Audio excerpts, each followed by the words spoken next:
ज्यादा दूर भागे नहीं होंगे, उस तरफ देखो तुम लोग। संजय के हाथ में गोली लगी थी। वो और अभिनव रात के अंधेरे में एक पतली सी गली में छुपे हुए थे। बेटा जल्दी बाहर आ जाओ। अभी मेरी बात सुन बेटा, यहाँ से भाग जाओ वरना ये लोग तुझे भी मार डालेंगे। बाहर सड़क पर उनकी गाड़ी खड़ी थी और उसी गाड़ी के पास खड़ा था राणा। अभिनव बाहर आओ बेटा, समझ गए जिसने संजय को गोली मारी थी। नहीं पापा, मैं आपको छोड़ के नहीं जाऊंगा। जिद मत कर अभिनव। बेटा देख, मैं तो अपनी जिंदगी जी चुका हूँ, अब जो भी करना है तुम्हें करना है, सब कुछ तुम्हें संभालना है। और मेरी बात सुन, एक बार यहाँ से जाए उसके बाद दोबारा मुड़ के मत देखना, ठीक है? संजय ने कहा और अपनी उंगली में से एक सोने की अंगूठी निकालकर अभिनव को थमा दी। उस पर टी लिखा हुआ था। और एक बात हमेशा याद रखना, अपनी आखिरी सांस तक लड़ना है, समझ गया ना टाइगर? संजय ने अभिनव की माथे को चूमा। Run tiger run! और अपनी बंदूक लेकर उन लोगों का सामना करने के लिए गली से बाहर निकल गए। संजय जैसे ही अपनी गाड़ी के पास पहुंचे तो राणा ने संजय पर बंदूक तान दी। टाइगर! इस कमीने का चेहरा मत भूलना!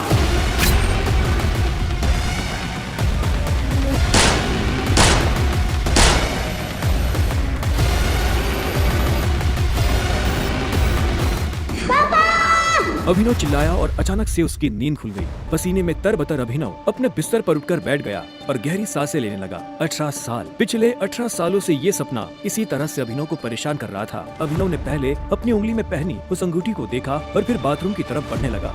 अभिनव गुड़गांव में रहता था और डिलीवरी बॉय का काम करता था।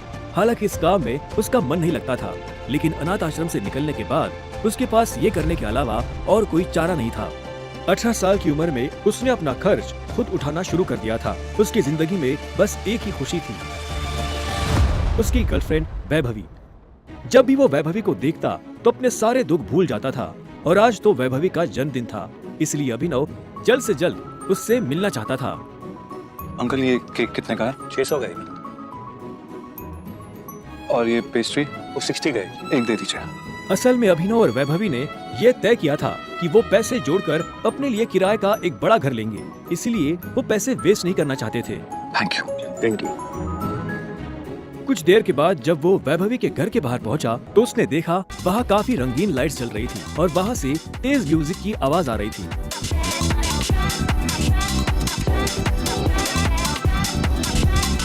वैभवी, ये सब क्या है?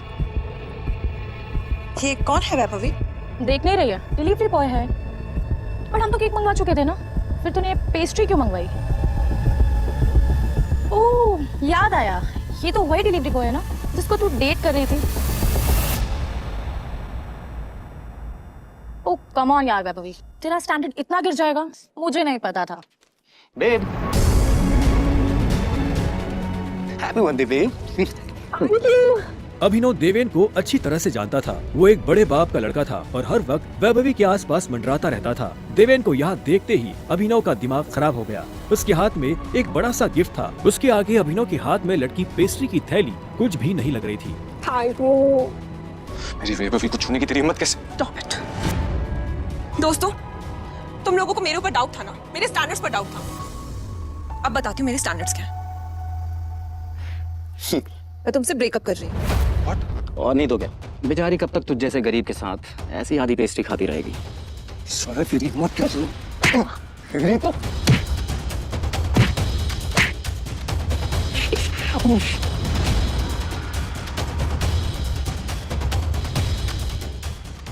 ये तुमने ठीक नहीं किया वैभवी। और अभिनव वहाँ से निकल गया। वो उन दोनों की शक्ल अब और नहीं देखना चाहता था। उसकी आंखों में आंसू थे और उसका दिल बुरी तरह टूट चुका था। हर घूंट के साथ उसकी आंखों के सामने वो दृश्य आ रहा था जिसमें देवेन वैभवी के गालों को चूम रहा था। ये तुमने अच्छा नहीं किया वैभवी, तुमने बिल्कुल अच्छा नहीं किया। बहुत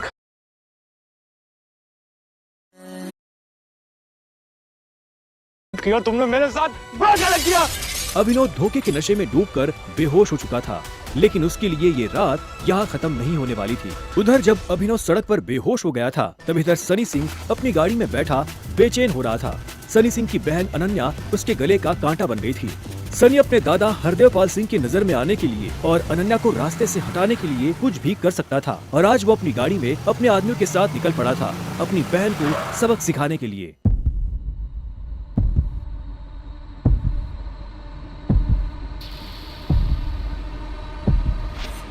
जल्दी करो, गाड़ी में डालो इसे। सुबह होने से पहले अगर हमने इसको अनन्या कमरे में नहीं डाला तो ऐसा मौका दोबारा नहीं मिलेगा। Quick quick.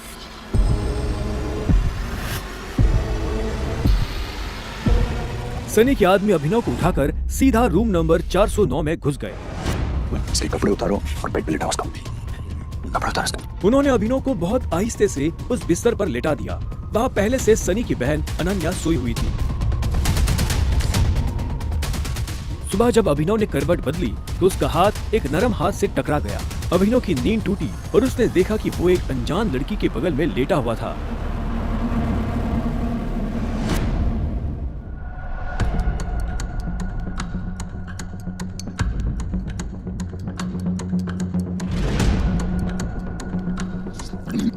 कौन हो तुम?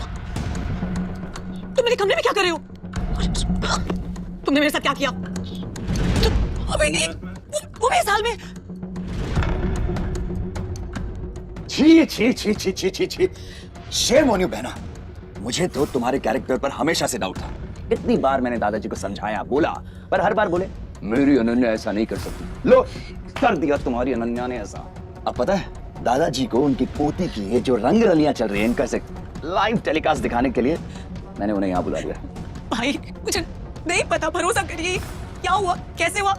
मैं जानती तक नहीं इस लड़के को, नहीं जानती भाई। मैं भी। तुम दोनों के बीच में कुछ भी नहीं हुआ। नहीं। इससे पहले कि अभिनव सफाई देता, अनन्या और सनी के दादा हरदेवपाल सिंह कमरे में पहुंच चुके थे।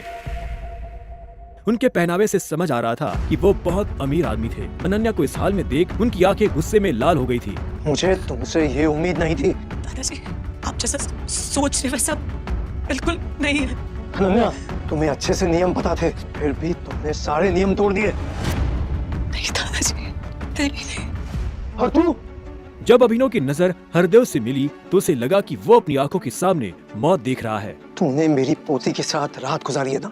आज से हमारे परिवार के कानून के हिसाब से तू सिंह परिवार का दामाद है। उन दोनों के बीच में लेकिन कुछ हुआ ही नहीं है। दादाजी, कुछ नहीं हुआ है। कुछ नहीं किया ना तुम दोनों ने? तो क्या ये था?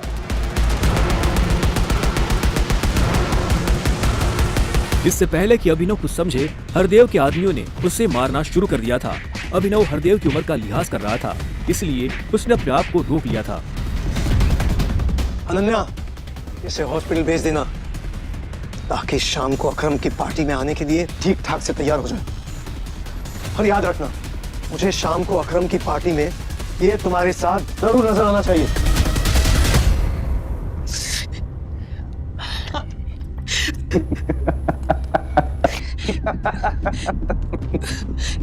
क्यों मेरी जिंदगी बर्बाद कर दी तुमने? क्यों? अभिनव के पास इस सवाल का कोई जवाब नहीं था। वहां जाकर अभिनव शाम को होने वाली पार्टी के लिए तैयार होने लगा। उसे हरदेव और उसके आदमियों का डर नहीं था। वो जानता था कि अनन्या पहले से काफी मुश्किल में थी और वो अपनी वजह से उसकी मुश्किलें अभिनव के पास ले देकर सिर्फ एक ब्लेजर था, वो भी उसके पापा का। वो जगह जगह से फटा और उधरा हुआ था, लेकिन जब अभिनव ने उसे पहना तो उसकी खूबसूरती ने ब्लेजर की सारी कमियां ढक दी। अभिनव का अंदाजा सही था, अनन्या का घर काफी बड़ा था। वो एक अमीर परिवार की लड़की थी। जितना अभिनव महीने का कमाता था उतने की अनन्या ने सैंडल्स पहनी हुई थी। अनन्या की आंखों में दिख रहा था कि वो अभिनव से कितनी नफरत करती थी।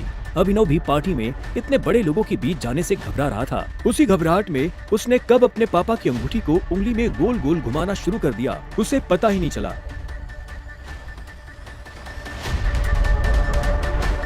इस अंगूठी को उतार दो प्लीज, बहुत गंदी लगी। सॉरी, पर ये अंगूठी मेरा सब कुछ है। अकरम का घर किले जैसा था, जिसके चारों तरफ बाउंसर्स बंदूकें लिए खड़े थे।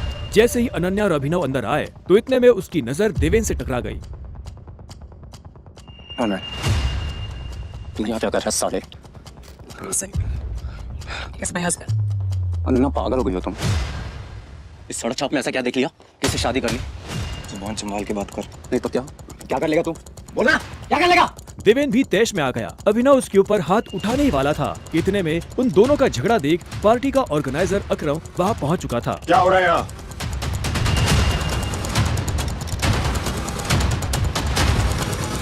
अकरम सर, देखिए इस आदमी को, ये क्रिमिनल है, जबरदस्ती आपकी पार्टी में घुसाया। इधर आओ। कौन हो तुम और यहाँ कैसे आए? एक्चुअली ये मेरे पति है। अकरम को अनन्या की बात पर विश्वास नहीं हुआ। तुम इस पार्टी में इनवाइटेड नहीं हो। इससे पहले कि मैं पुलिस को बुलाऊं, चले जाओ यहाँ से। Thank you Akram sir. Ananya, तुम भी इससे दूर रहो, साला गरीब कहीं का। रुको। अकरम भागते हुए अभिनव के पास गया और उसकी अंगूठी को देखने लगा। मुझे तुमसे कुछ जरूरी बात करनी है, अकेले में। अच्छा, चलो। अकरम ने कहा और अभिनव का हाथ पकड़कर उसे अपने साथ अंदर ले जाने लगा। अनन्या, देवेन, सनी और पार्टी में मौजूद बाकी लोग ये देख हैरान हो गए थे। कुछ देर बाद जब वो अकरम के कमरे में पहुंच गए तो अकरम ने दरवाजा बंद किया और अभिनव के पास आकर बोला, मैं तुम्हारी ये अंगूठी देखना चाहता हूँ। क्यों? डरो मत, मैं ऐसे मांगने वाला नहीं हूँ। बस मुझे इसमें कुछ देखना है, प्लीज।